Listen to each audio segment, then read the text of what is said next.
इस कार्यक्रम के प्रसारण पुण्यार्जक हैं श्री राजेंद्र प्रसाद जैन, श्रीमती ममता जैन, श्री प्रशांत जैन, श्रीमती दिव्या जैन, पारस जैन, श्री भरत जैन, श्रीमती सौम्या जैन एवं समस्त परिवार मुंबई।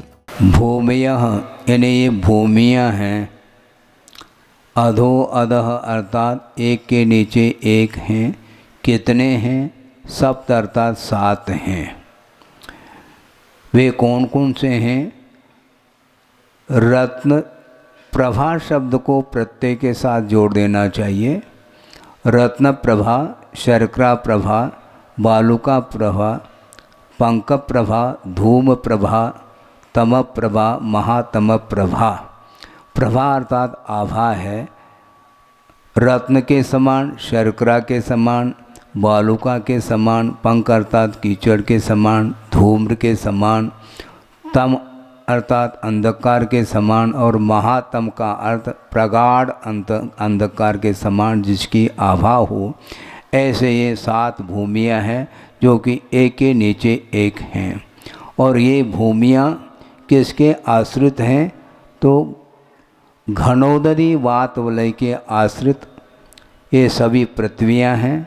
और घनोदरी वात वलय घनवात वलय के आश्रित है और घनवात वलय तन्वात वलय के आश्रित हैं। और तन्वात वलय आकाश के आश्रित हैं और आकाश किसी के आश्रित नहीं है, क्योंकि वह सबको आश्रय देने वाला द्रव्य माना जाता है। ये नीचे नीचे हैं, किंतु ये जो 7 पृथ्वी हैं वे सट कर के नहीं, एक पृथ्वी और दूसरे पृथ्वी के बीच में असंख्यात योजन का अंतर आता है। असंख्यात योजन में कोई भी पृथ्वी नहीं, मात्र आकाश है। उसके बाद दूसरी पृथ्वी का नंबर। इस प्रकार एक दूसरे के पृथ्वी के बीच में असंख्यात योजन प्रमाण अंतर को लेकर के पृथ्वियाँ एक के नीचे एक ऐसा है। अधो अध का अर्थ ये है, जिस प्रकार देवों के स्वर्गीय जो पटल होते हैं वो ऊपर ऊपरी ऐसा कहा, उस प्रकार ये नहीं, ये एक के नीचे एक, एक के नीचे एक, इस प्रकार अधो अध अर्थात नीचे नीचे हैं। ये इसका तात्पर्य है। और इसमें ये तीनों वात वलय कितने कितने मोटाई को लेकर के हैं इसका भी वर्णन टीकाकारों ने किया है। 20 योजन सहस्र बाहुल्यानी अर्थात 20-20 हजार योजन मोटाई को लेकर के ये वात वलय हैं, ऐसा यहाँ पर उल्लेख पूज्यपाद स्वामी ने किया है। और इसमें रत्न प्रभा पृथ्वी का विस्तार कितना है? तो वह 1,80,000 योजन वह मोटाई को लेकर के हैं। दूसरी पृथ्वी 32,000 योजन मोटाई को लेकर के, तीसरी 28,000 योजन मोटाई को लेकर के, चौथी 24,000 योजन मोटी है और पांचवी पृथ्वी 20,000 योजन मोटाई को लेकर के, छठी पृथ्वी 16,000 योजन मोटाई को लेकर के और सातवीं पृथ्वी 8,000 योजन मोटाई को लेकर के ये पृथ्वियों का विस्तार किया गया है। ये 7 पृथ्वियाँ यह क्रमशः प्रत्येक वात वलय के आश्रित हैं। घनोदरी वात वलय के आश्रित ये 7 पृथ्वी हैं और घनोदरी घनवात वलय के आश्रित हैं। घनवात वलय तन्वात वलय के आश्रित और तन्वात वलय आकाश के आश्रित हैं, ऐसा कहा गया है। और आकाश तो स्वयं प्रतिष्ठित है। तासु 30 पंचविंशति पंच 10 10 त्रि पंचोनैक नरक शत सहस्राणि पंच चैव यथाक्रमम्। यथाक्रम का अर्थ पृथ्वियों का जो उल्लेख किया है उसके क्रम से, तासु अर्थात उन पृथ्वियों में जो ये नरक हैं, नरक का अर्थ बिल समझ लेना। 84 लाख बिलों की संख्या इस सूत्र में उल्लेखित किया है। तासु अर्थात उन पृथ्वियों में क्रमशः प्रथम पृथ्वी में 63 शतसहस्राणि 30 लाख बिल हैं। शतसहस्र बोलते हैं 1000, शत का अर्थ 100 होता है और 1000 का अर्थ 1000 है ही, तो शतसहस्र का अर्थ लाख होता है। तो 63 शतसहस्राणि यानी 30 लाख बिल प्रथम पृथ्वी में हैं, और दूसरे पृथ्वी में 25 शतसहस्राणि। शतसहस्र जो पद आया है वह प्रत्येक के साथ जोड़ देना। प्रथम पृथ्वी में 30 लाख बिल हैं, दूसरे में 25 लाख हैं, और तीसरे में 5 यानी 15 लाख हैं, चौथे पृथ्वी में 10 लाख हैं, पाँचवें में 3 लाख हैं, और छठे पृथ्वी में 5 कम 1 लाख हैं, और सप्तम पृथ्वी में 5 बिल हैं। इस प्रकार ये 84 लाख बिल हैं। इन बिलों में वो नारकी रहते हैं। बहुत लंबा चौड़ा विस्तार है। इस विस्तार का कथन करना बहुत कठिन होता है। अलौकिक गणित यहाँ पर दिया जाता है। आप तिलोक परिणति, त्रिलोक सार आदि के माध्यम से बारीकी से विस्तार आप पढ़ सकते हैं, उसका अध्ययन आदि भी कर सकते हैं। नारका नित्या शुभतर लेशा परिणाम देह वेदना विक्रिया।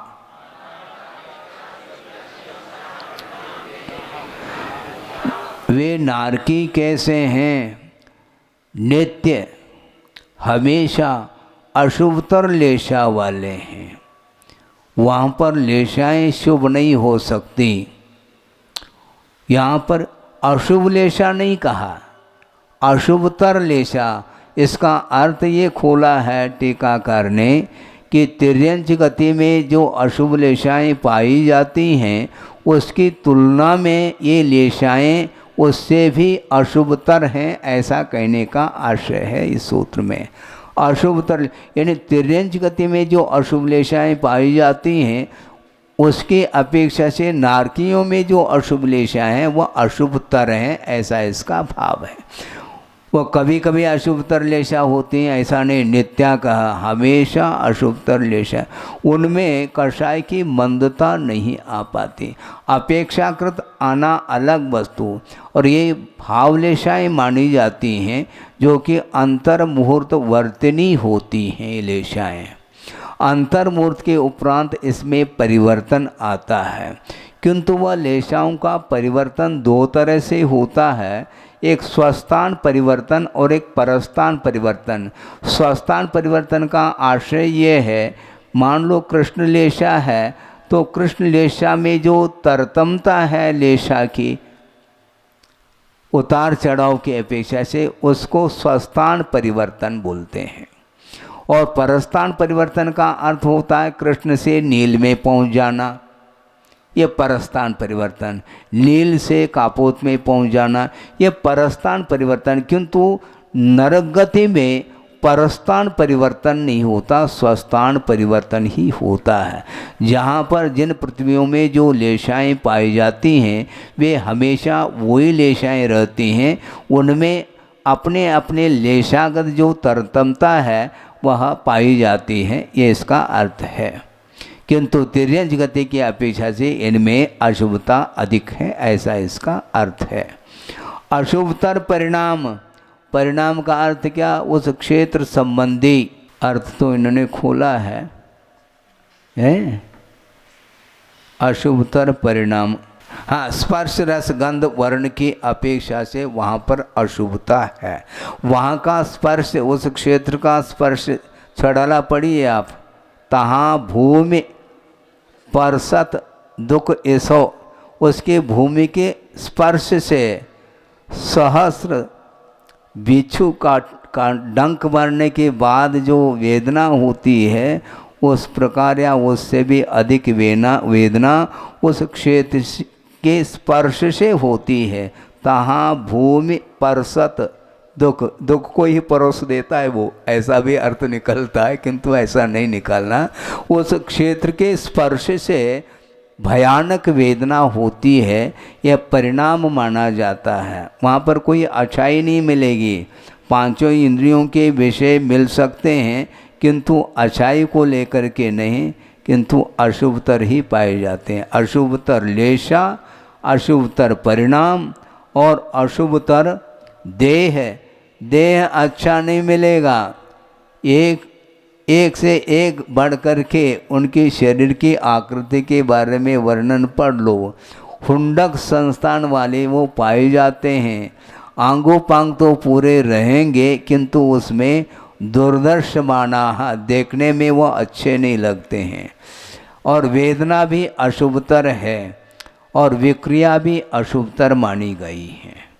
प्रथम और दूसरी पृथ्वी में कापोतलेशा, तीसरी पृथ्वी में ऊपर के भाग में कापोतलेशा और नीचे के भाग में नीललेशा, चौथी पृथ्वी में नीललेशा, पांचवी पृथ्वी में ऊपर के भाग में नील और लेशा और नीचे के भाग में कृष्णलेशा, छठी पृथ्वी में कृष्णलेशा और सप्तम पृथ्वी में परम कृष्णलेशा है।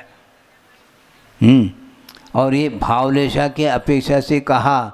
और द्रव्यलेशा कैसी है? काला काला भाषा। हाँ, द्रव्यलेशा वहाँ पर एक से एक डांबर के समान समझ लो तो ज़्यादा अच्छा है। हाँ, इतनी कृष्णतम लेशा है, वर्ण जिसको बोलते हैं, शारीरिक वर्ण, इस प्रकार। और परिणाम का अर्थ स्पर्श रस गंध वर्ण, ये शब्द की अपेक्षा से अशुभता पाई जाती है। और देह वेदना, वेदना क्या है? वहाँ की पृथ्वी संबंधी वेदना। पहली, दूसरी, तीसरी, चौथी पृथ्वी में मात्र उष्ण वेदना वाले ही बिल हैं। वहाँ पर शीतलता नहीं मिलेगी, वहाँ पर कूलर भी नहीं मिलेंगे, फैन भी नहीं मिलेंगे। हाँ हाँ हाँ, बिल्कुल कोई नहीं मिलेंगे वहाँ पर। बिजना ये भी नहीं मिलेगा, वहाँ पर कुछ नहीं मिलेंगे। पांचवी पृथ्वी में ऊपर के 2 लाख नरक उष्ण वेदना वाले और नीचे के 1 लाख नरक शीत वेदना वाले, और तथा छठी और सातवीं पृथ्वी के जो नरक हैं वे शीत वेदना वाले ही हैं। ये वेदना के अपेक्षा से वर्णन किया गया। कुछ कह रहे हैं क्या? शुभ विक्रिया करेंगे, इस प्रकार विचार तो मन में आता है, किंतु उनकी विक्रिया भयानक होती हैं, देखने के लिए अच्छे मालूम नहीं पड़ते। इस प्रकार ये वेदना की अपेक्षा से कहा। परस्परो उदीरित दुःखाः, ये परस्पर में जिनकी वेदना अथवा जिनका दुख उदीरित हुआ है, वे शांत बैठ नहीं सकते। वहाँ पर ध्यान लगाने के लिए शिविर लगा दो, वहाँ बनेगा नहीं ये काम। वहाँ पर कोई भी शांत नहीं बैठेगा। एक दूसरे को दे करके उनकी अवधि ज्ञान जिसको बोलते हैं, विभंग अवधि ज्ञान, सम्यक दृष्टि है तो अवधि ज्ञान होगा, मिथ्या दृष्टि तो विभंग अवधि ज्ञान के माध्यम से सारा का सारा इतिहास सामने आ जाता है। और जाति स्मरण आदि के माध्यम से दूर से ही उन नारिकों को देख करके एक दूसरे के अवलोकन के माध्यम से उनका दुख, उनकी जो क्रोधाग्नि वो दीप्त हो जाती हैं और पास में आते ही चालू हो जाता है युद्ध परस्पर में। ये परस्पर उदीरित दुख वाले होते हैं। संक्लिष्टा सुरोदीरित दुःखाश्च प्राक चतुर्थ्याः, और वे परस्पर में उदीरित दुख वाले जो होते हैं, उन्हें जो दुख उत्पन्न होता है वो किसके माध्यम से? वहाँ पर कोई शस्त्र अस्त्र शस्त्र है क्या? नहीं, वो अपनी विक्रिया के माध्यम से ही, तलवार है और भी जो कुछ भी भाला है आदि आदि, वहाँ पर भला नहीं चलेगा, भाला ही चलेगा। कोई भला करने के परिणाम नहीं होते हैं, भाला लेकर के खड़े हो जाते हैं। वे अपने विक्रिया के माध्यम से इस प्रकार के रूप को धारण करके परस्पर में दुख पहुँचाते रहते हैं। और दूसरे ये सूत्र हो गए क्या? संक्लिष्टा सुरोदीरित दुःखाश्च प्राक चतुर्थ्याः।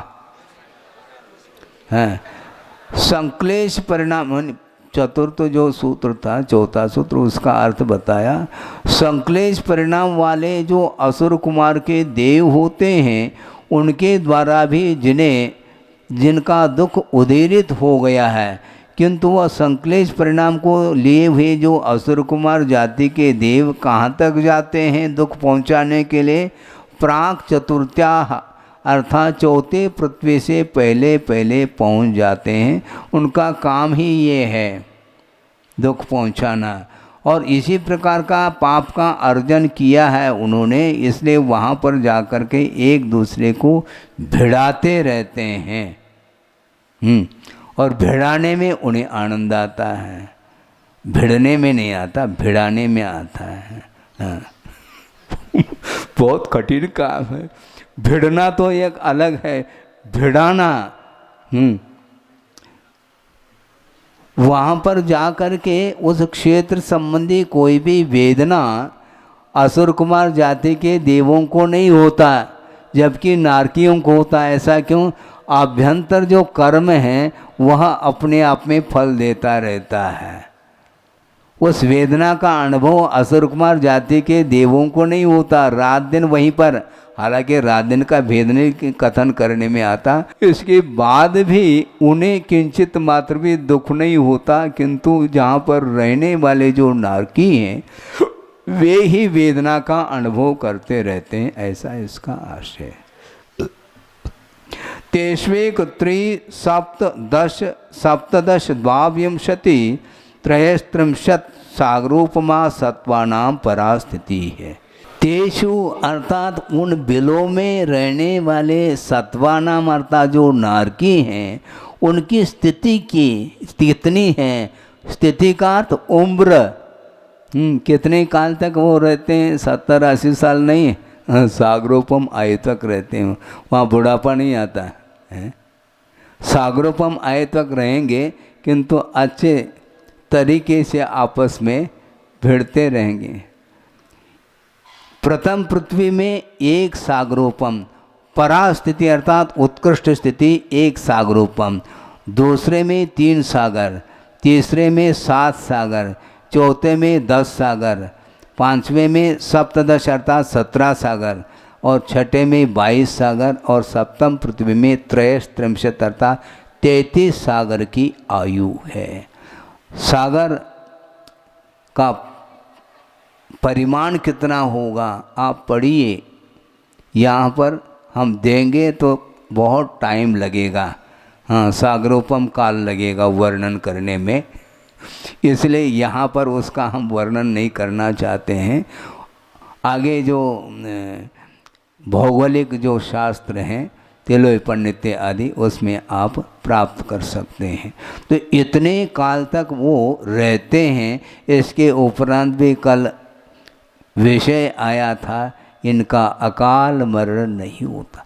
मरना चाहते हैं, जीना नहीं चाहते वो नारकी जल्दी से जल्दी मैं मर जाऊं, किंतु मरण के लिए निमित्त मिलते हुए भी उनका अकाल में मरण नहीं होता, क्योंकि मरण हो जाएगा तो तत्काल वहाँ से ऊपर उठ जाएंगे तो उनको यहाँ पर सुख मिल जाएगा, इसलिए मरण नहीं होता। तिल तिल करे देह के खंड, आप खंड करते चले जाएं, इसके उपरांत भी परस्पर में उनका पारे के समान वह उनका शरीर संयोजित हो जाता है और पुनः उसमें तत्पर हो जाते हैं वेदना को सहन करने के लिए। दया तो आती है, लेकिन यहाँ दया करने से कुछ नहीं होगा, क्योंकि कर्म ही इस प्रकार का किया है। वहाँ पर रोने से कुछ नहीं होने वाला। पाप करने के पूर्व में रोते तो पाप का अर्जन नहीं होता, किंतु संसारी प्राणी आनंद के साथ पाप करता है और उसका फल जब चखता है उस समय उसको रोना आता है। ये तो संसार का स्वरूप है। जम्बो द्वीप लवणोदादय शुभ नामानो द्वीप समुद्राहा। 6 सूत्र के माध्यम से अधोलोक का वर्णन पूर्ण हो गया। मध्यलोक में आ गए अपन। अभी अधोलोक का वर्णन कर रहे थे इस अपेक्षा। जम्बू द्वीप, लवण समुद्र इत्यादि के शुभ नाम वाले द्वीप और समुद्र हैं। ये असंख्यात द्वीप और असंख्यात समुद्र हैं, ये ध्यान रखें मध्यलोक में।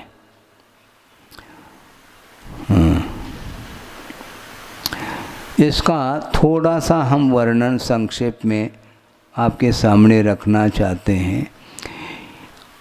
आकाश अनंत प्रदेशी है और उसके ठीक बीच में ये लोकाकाश है, जो कि अधोलोक, मध्यलोक और ऊर्ध्वलोक के अपेक्षा से 3 भागों में विभाजित है। इसकी रचना क्या है, इसका आकार प्रकार क्या है, इसका विस्तार किस रूप में है, इसका संक्षेप से वर्णन किया जा सकता है। हम दे रहे हैं कि उत्तर दक्षिण नीचे से लेकर के ऊपर तक सर्वत्र 7 राजो प्रमाण उसकी चौड़ाई है। सर्वत्र 7 राजो। समझने के लिए यह जो ग्रंथ हमने पकड़ा है, ये पूर्व और पश्चिम ये ले लेते हैं तो उत्तर दक्षिण ये कहलाया। तो ये उत्तर दक्षिण सर्वत्र 7 राजो, नीचे से लेकर के ऊपर तक 7 राजो प्रमाण इसकी चौड़ाई है। और पूर्व पश्चिम नीचे 7 राजो और ऊपर घटते घटते घटते 7 राजो की ऊंचाई पर 1 राजो प्रमाण चौड़ाई है।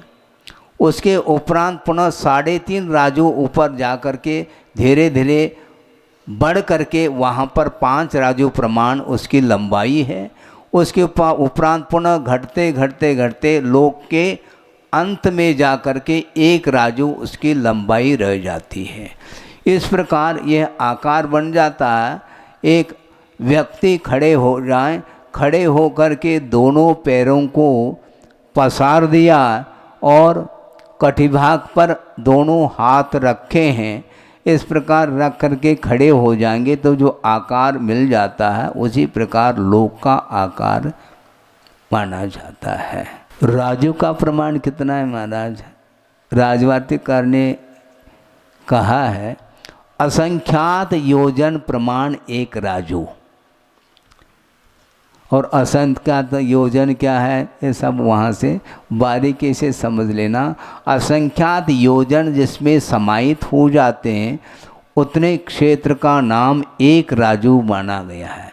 इस प्रकार उत्तर दक्षिण 7 राजू सर्वत्र है और पश्चिम पूर्व पश्चिम में अधोभाग में 7 राजू और ऊपर जा कर के 7 राजू के उपरांत 1 राजू मध्यलोक का विस्तार माना जाता है, जो कि जिसमें असंख्यात द्वीप और असंख्यात समुद्र समाहित हो जाते हैं।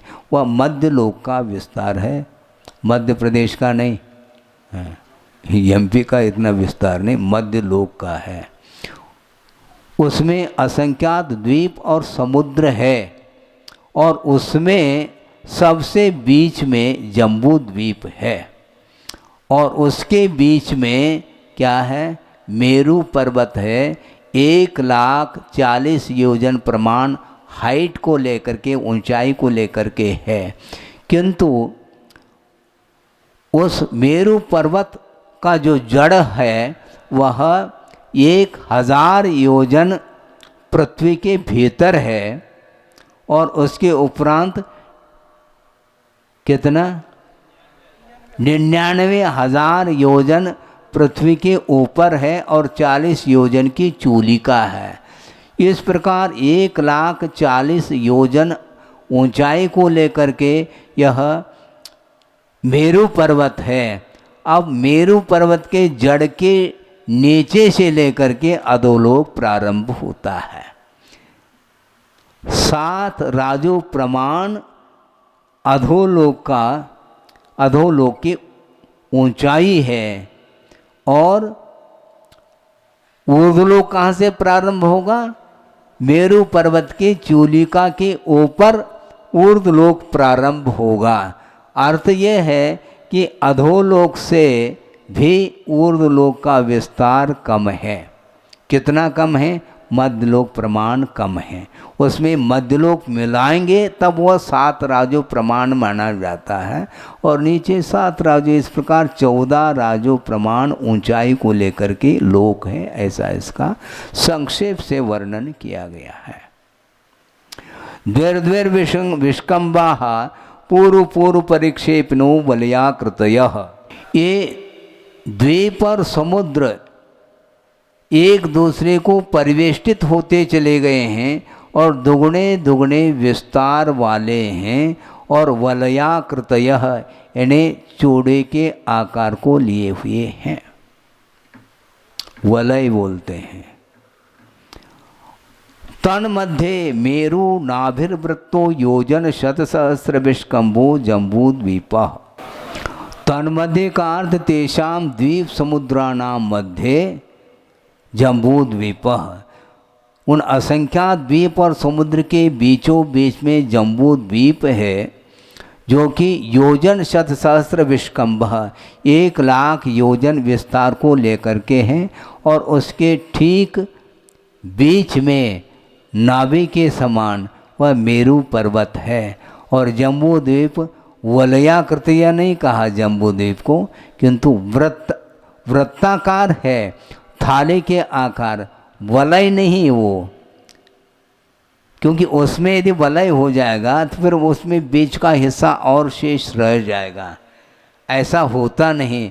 इसके बाद वाले जो द्वीप हैं वह सारे सारे वलयाकृति में हैं।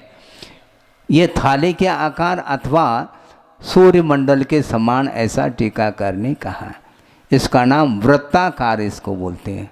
वर्तुलाकार, वलयाकार में और वर्तुल आकार में अंतर आता है। इस प्रकार यह, और इसके बीच में वह मेरु पर्वत खड़ा है। भरत हैमवत हरि विदे रम्यक हैरण्यवतैरावत वर्षाः क्षेत्राणि। जम्बू द्वीप में 7 क्षेत्र हैं। जो 1,00,000 योजन विस्तार को लेकर के जो जम्बू द्वीप हैं, उसमें क्षेत्रों की संख्या कितनी आती है? 7 क्षेत्र हैं। भरत, हैमवत, हरि, विदे, रम्यक, हैरण्यवत और ऐरावत, ये क्षेत्र माने जाते हैं। इनको वर्ष भी बोलते हैं, जैसे भारत वर्ष बोलते हैं, वो क्षेत्र का नाम है। तद विभाजनः पूर्वापरायता हिमवन महाहिमवन निषद नील रुक्मिशिखरिणो वर्षधर पर्वताः।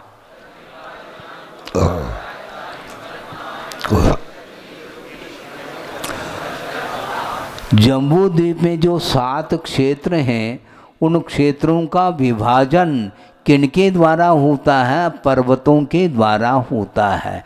इसलिए तद विभाजन ऐसा कहा।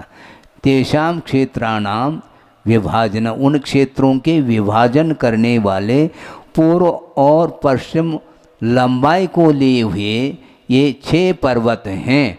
वर्षधर पर्वता, वर्ष अर्थात क्षेत्र होता है, उन क्षेत्रों को धारण करने वाले जो होते हैं उनका नाम पर्वत है।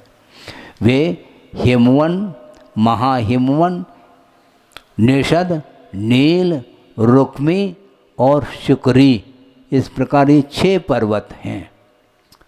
हेमार्जुन तपनी वैडूर रजत हेममयाः। ये पर्वत किस प्रकार हैं?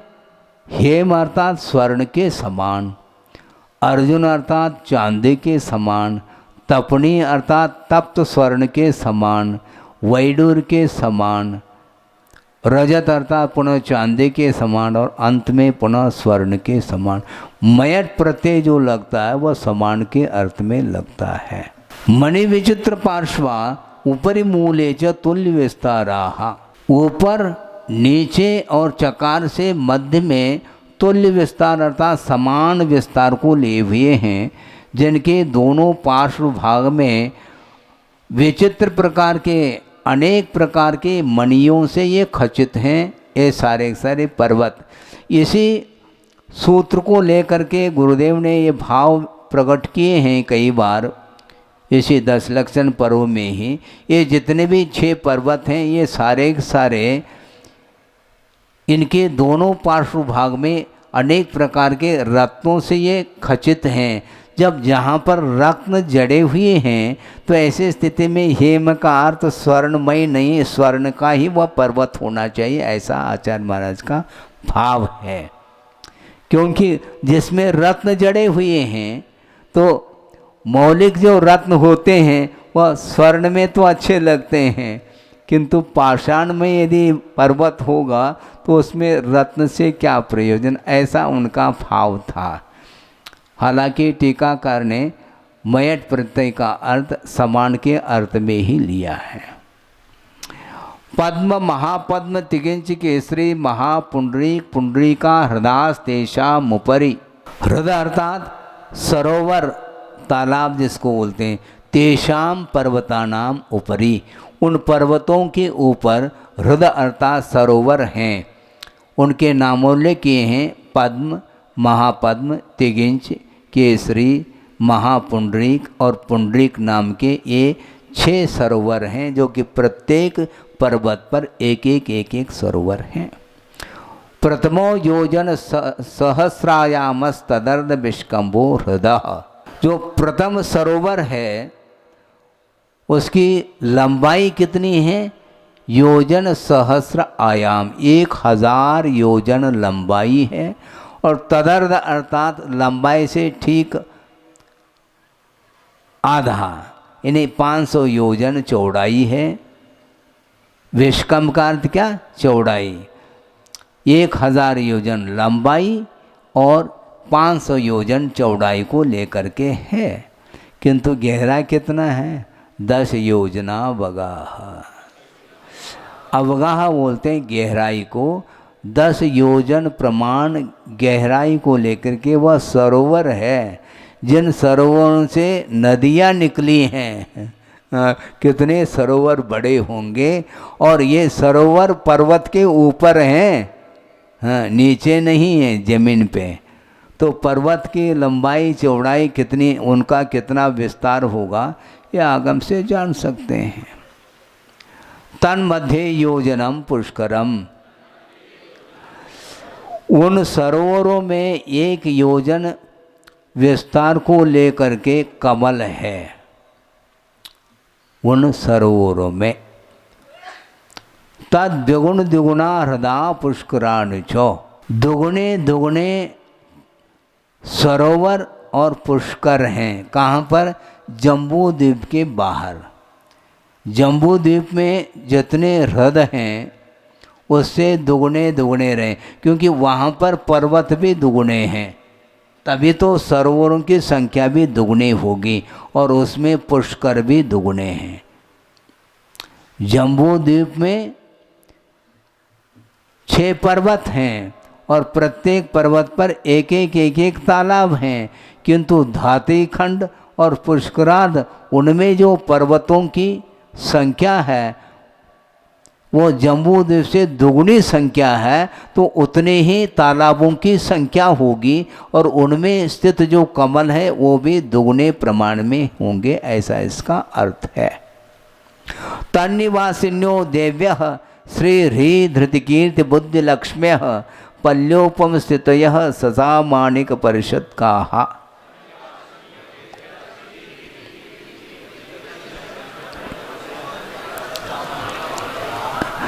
उन कमलों में निवास करने वाली देवियाँ, कहाँ पर, सरोवर में जो कमल है, किंतु ये ध्यान रखें वह कमल वनस्पति कायिक नहीं, किंतु वह पृथ्वी कायिक है, जिसका आकार कमलाकार है और उसमें भवन बने हुए हैं। यदि उसको वनस्पति कायिक मानेंगे तो भवन के माध्यम से कमल सुरक्षित रहेगा क्या, नहीं रह सकता।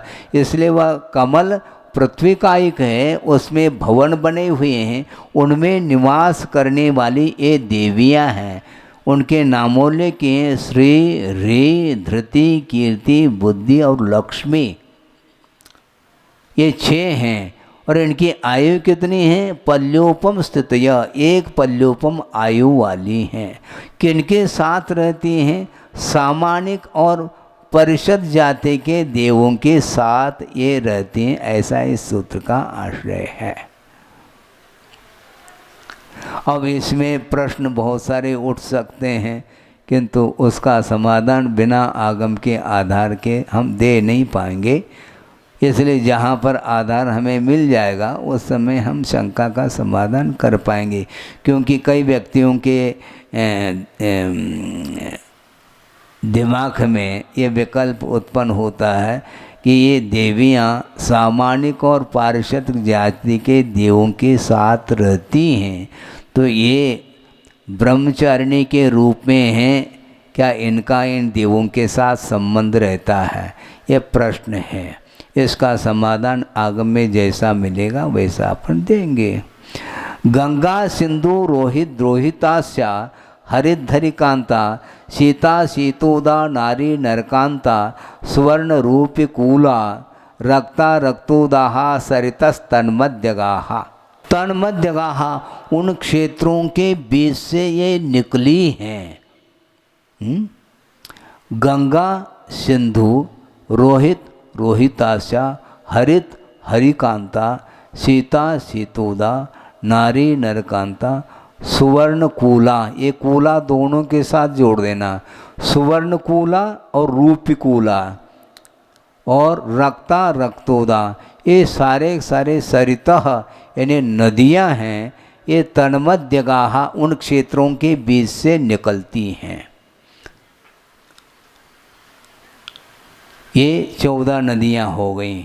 द्वयोर्द्वयोः पूर्वाहा पूर्वगाहा, ये जो 14 नदियां हैं, ये जो क्षेत्रों से निकली हैं, वे कहाँ पर जाकर के मिलती हैं, इनका उल्लेख इस सूत्र में किया है। द्वयो द्वयो हो पूर्वाहा, पहले पहले की दो नदियाँ पूर्व समुद्र की ओर जाती हैं। द्वयो द्वयो यानी ये जो 14 नदी हैं, इनके युगल 7 हो जाते हैं। युगल कितने, जोड़े कितने होंगे? 7 होंगे। तो उनमें द्वयो द्वयो हो पूर्वाहा, इन दो जो युगल हैं, इनमें प्रत्येक युगल में से पूर्व की जो नदी हैं वे पूर्वगाहा पूर्व समुद्र की ओर चली जाती हैं। शेषा स्वपरगाहा, जो आगे आगे के जो नदी हैं वे अपरगा अर्थात पश्चिम समुद्र की ओर जाकर के मिलती हैं। इस कार्यक्रम के प्रसारण पुण्यार्चक थे श्री राजेंद्र प्रसाद जैन, श्रीमती ममता जैन, श्री प्रशांत जैन, श्रीमती दिव्या जैन, पारस जैन, श्री भरत जैन, श्रीमती सौम्या जैन एवं समस्त परिवार मुंबई।